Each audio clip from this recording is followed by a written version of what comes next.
স্বাগতম ক্রিকফ্রেন্সি নিয়মিত আয়োজন টোটাল ইম্প্যাক্টে। আমি সৈয়দ সামি আছি আপনাদের সঙ্গে। বিপিএলের ফাইনালে চিটাগং কিংসকে 3 উইকেটে হারিয়ে টানা দ্বিতীয়বারের মতো শিরোপা জিতেছে ফরচুন বরিশাল। এই ম্যাচটা নিয়ে কথা বলার জন্য হাজির হয়েছি। আমার সঙ্গে আছে মোহাম্মদ সাদমান। সাদমান, স্বাগতম। ধন্যবাদ। হাড্ডাহাড্ডি একটা লড়াই হলো, 19.3 ওভার পর্যন্ত অপেক্ষা করতে হয়েছিল জয়ের জন্য। ম্যাচটা আসলে কীরকম শ্বাসরুদ্ধকর হলো? কুদোস টু তামিম ইকবাল এবং বরিশাল, তারা ব্যাক টু ব্যাক চ্যাম্পিয়ন হলো বিপিএলের। 194 রানের রান চেস করে তারা এবার চ্যাম্পিয়ন হয়েছে এবং যেটা হচ্ছে 195 রান তার টার্গেট ছিল। সো সেটা হচ্ছে এইবার বিপিএলের সর্বোচ্চ রান চেস করা ফাইনালে, সেটাই কিন্তু তারা করে দিয়েছে এবং তারা যে হেভিওয়েট একটা টিম সেটা তারা ফাইনালে বুঝিয়ে দিয়েছে। অনেক আপস অ্যান্ড ডাউনস ছিল ফাইনালটা, অনেকবার মনে হচ্ছিল যে চিটাগাং হয়তো ম্যাচটা নিয়েছে। কারণ প্রথমেই তারা যখন 194 রানের একটা ইনিংস দেয় শেষ করে, তখনই কিন্তু মনে হচ্ছিল যে চিটাগাং একটা আপার হ্যান্ড পেয়ে গিয়েছে। কিন্তু মানে একটা এক্সপেরিয়েন্স এবং হেভিওয়েট টিমের নামের যে একটা ভার রয়েছে সেটা কিন্তু ফরচুন বরিশাল প্রমাণ করে দিয়েছে। আসলে মানে ফরচুন বরিশাল রান চেস করতে নেমে 76 রানের একটা ওপেনিং জুটি করেছিল তাওহিদ হৃদয় এবং তামিম ইকবাল। এই জুটিটাই মূলত একটা টোন সেট করে দিয়েছিল ফরচুন বরিশালের জন্য। তামিম ইকবালের ইনিংসটা যদি বলি, তিনি 29 বলে 54 রানের ইনিংস খেলেছেন। তার ইনিংসটা যেরকম আগ্রাসী ছিল, এরপর আসলে ফরচুন বরিশালকে খুব একটা মানে লড়াই করার মানে হয়েছে, কিন্তু মানে না এরকম একটা ফ্লাইং স্টার্টের পর তাদের আসলে লড়াই করার কোনো দরকারই ছিল না। কিন্তু পরপর কয়েকটা উইকেট হারানোর পরে তারা ওই মোমেন্টামটা হারিয়ে ফেলেছিল। হ্যাঁ, এক্স্যাক্টলি। আপনি তামিমের এরকম একটা বিধ্বংসী ইনিংস, 29 বলে 54 রানের ইনিংস, ক্যাপ্টেন্স নক, ফাইনালের জন্য মানে পারফেক্ট স্টার্ট। আপনি যখন প্রায় 200 রান চেস করছেন তখন আপনি ওপেনার হিসেবে এরকম একটা ইনিংসই কিন্তু সবাই দেখতে চাবে। এবং সাথে তৌহিদ হৃদয় তাকে যেভাবে সাপোর্ট দিয়েছে, তিনি কিন্তু 28 বলে 32 রান করেছেন। কিন্তু মানে তামিমই কিন্তু আসলে পাওয়ার প্লেটা পুরাটা এক্সিকিউট করেছে এবং বলারদের মানে নাকানি জুমানি খাইয়েছে পুরা।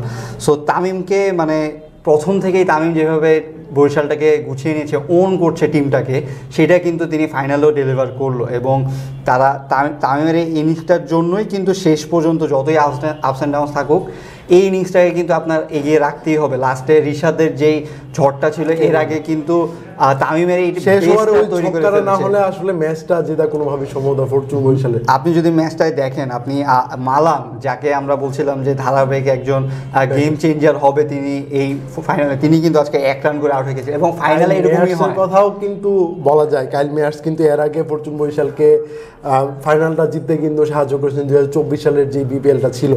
এই ম্যাচে কিন্তু মেয়ার্স কিন্তু দারুণ শুরু করেছিলেন, 18 বলে 46 রান, কিন্তু ম্যাচটা কিন্তু শেষ করে আসতে পারেননি।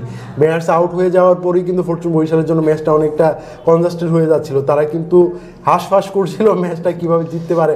তারপর মাহমুদুল্লাহ মুশফিক ফিরে গেলে আসলে তাদের আসলে মানে জয় পাওয়াটা নিয়ে সন্দেহ তৈরি হয়েছিল। মোহাম্মদ নবী যেহেতু ছিলেন, সো কিছুটা আশা ছিল দলটার, কিন্তু শেষ পর্যন্ত ম্যাচটা জয়ের নায়ক রিশাদ হোসেন। রিশাদের ব্যাটিং আমি ফার্স্টে বলতে হবে যে মানে এই যে বলছিলাম যে হেভিওয়েট একটা টিম, এই যে ব্যাটিংয়ের ডেপথটা যদি আপনি দেখেন, আপনি এত ভালো ভালো ব্যাটার রয়েছে। এই যে মনে হচ্ছিল যে চিটাগাং হয়তো ম্যাচটা নিয়ে নেবে, কেন মনে হচ্ছিল? কারণ 1 ওভারে শরীফুল 2 উইকেট নিয়ে নিচ্ছেন, আরেক ওভারেও শরীফুল এরকম করেছেন। নাইম, যিনি আলিসের পরিবর্তে এসেছেন, তিনি কিন্তু 2টা উইকেট নিয়েছেন 2 ওভারে। এই চাপগুলো, প্রেশারগুলো বারবার এসেছে। আর 194 রান 95 রান যখন আপনি চেস করবেন, তখন কিন্তু আসলে এই আপস অ্যান্ড ডাউনসের মধ্যে একজনকে দাঁড়াতে হবে, কারণ আপনার রান রেটটা সবসময় সমান রাখতে হবে, নাহলে যদি গ্যাপ হয়ে যায় তখন কিন্তু অনেক বড় হয়ে যায়।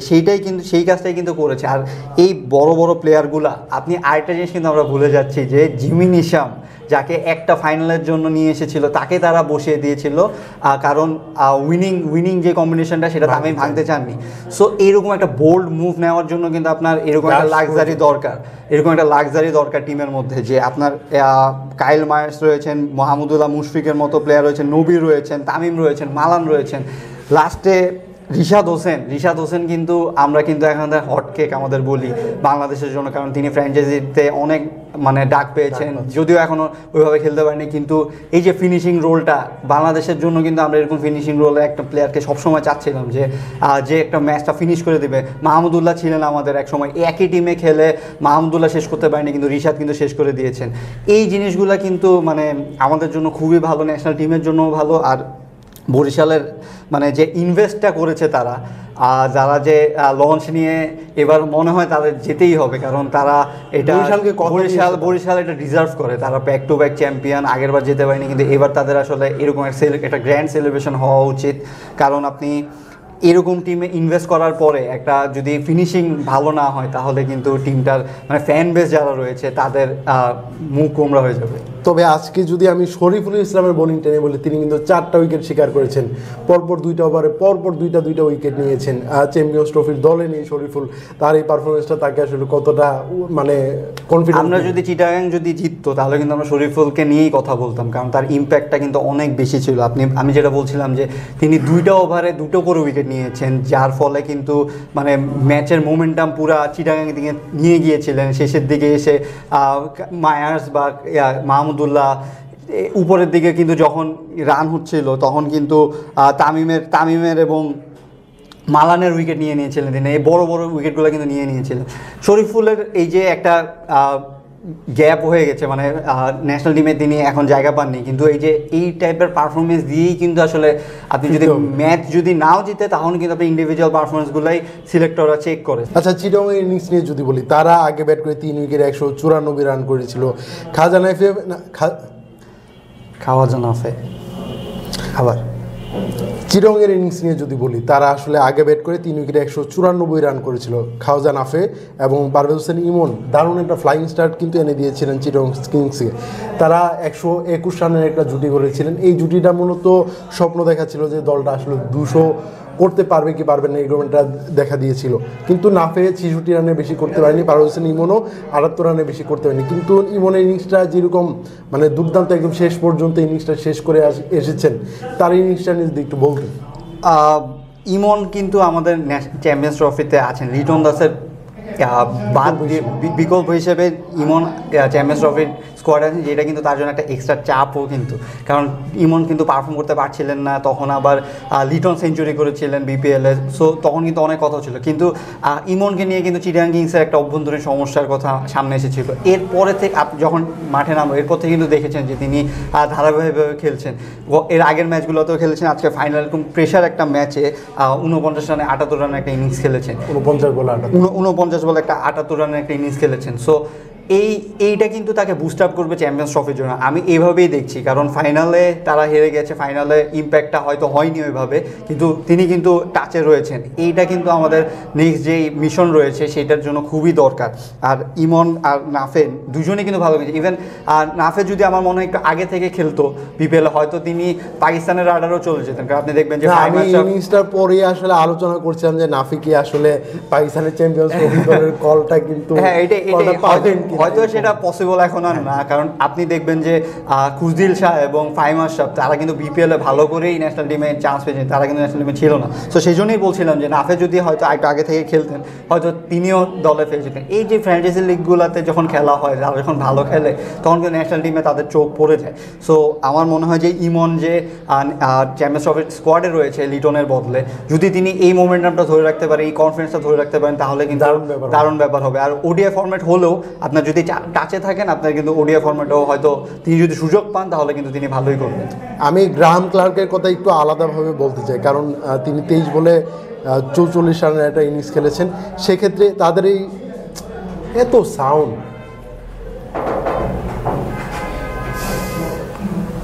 গ্রাহাম ক্লার্কের কথা বলতে চাই,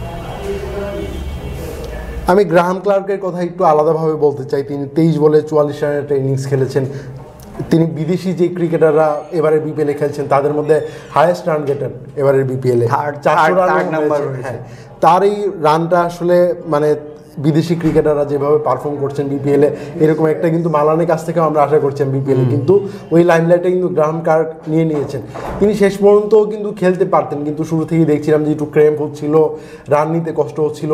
তামিমও দেখলাম যে মানে একটু স্লপি ফিল্ডিং করছিল, দেখছিলাম তাকে আসলে আউট হতে দিতে চাইছিল না। মুশফিকুর রহিম একটা রান আউটের সুযোগ কিন্তু মিস করেছিলেন। এটা আসলে মনে সেরকম আসলে টিম স্ট্র্যাটেজি হতে পারে, এটা কিন্তু হতেই পারে। কারণ আপনার এরপরে শামীম হোসেন পাটোয়ারি নামার কথা কথা, যে যিনি খুব দুর্দান্ত টাচে রয়েছেন, তিনি কিন্তু আজকে 2 বলে 2 করেছেন। এর চেয়ে গ্রাহাম ক্লার্ক 23 বলে 44 রান করে কিন্তু সে এর চেয়ে ভালো খেলেছেন।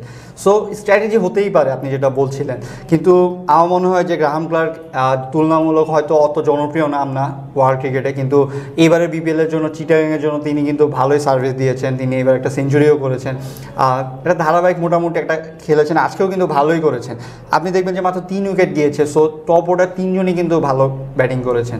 কিন্তু আনফর্চুনেটলি আসলে বরিশালের ভারের কাছে, বরিশালের এক্সপিরিয়েন্সের কাছেই তারা হেরে গেছে। কিন্তু ইন্ডিভিজুয়াল পারফরমেন্স যদি দেখেন তাহলে কিন্তু আমার মনে হয় ভালো হবে। আর আমার মনে হয় যে কিছু রান 20-25 রান হয়তো একটু কম হয়ে গিয়েছে শেষের দিকে, বরিশাল ভালো বোলিং করেছে। তামিম ইকবালের ওই ইনিংসটা যদি না হতো আজকে কিন্তু ফরচুন বরিশাল মানে যারা হেরেছে সেই দলেই কিন্তু হ্যাঁ সেটাই আমার মানে এটা হতেই পারতো। কিন্তু চিটাগাংয়ের জন্য আসলে দেখা যাক নেক্সট বিপিএল আসলে চিটাগাং আবার আসে নাকি। এবার কিন্তু অনেক কন্ট্রোভার্সি হয়েছে, অনেক কিছু হয়েছে, সব কিছু ছাপিয়ে এবারের বিপিএল ফাইনালটা কিন্তু দর্শকে পরিপূর্ণ ছিল। আমরা দেখেছি যে মাঠে কোনো জায়গাই নেই। আমরা আসলে দেখছিলাম যে বিকেলের আগেই টিকিট একদম সোল্ড আউট হয়ে গিয়েছিল। আর মাঠের বাইরে কিন্তু আরো মানুষ ছিল যে তারা ঢুকতে যাচ্ছিল খেলার জন্য, কিন্তু তাদেরকে আটকাতে কিন্তু আমাদের নিরাপত্তা বাহিনী যারা আছে তাদের কিন্তু আশ্রয় নিতে হয়েছিল। তাদেরকে আসলে আটকাতে হয়েছিল, তারা টিকিট না পেয়ে আসলে খুবই ক্ষুব্ধ ছিলেন এরকম। তবে বিপিএল এর যে ক্রেজ সব মিলিয়ে আসলে বিপিএলটা কেমন দেখলেন?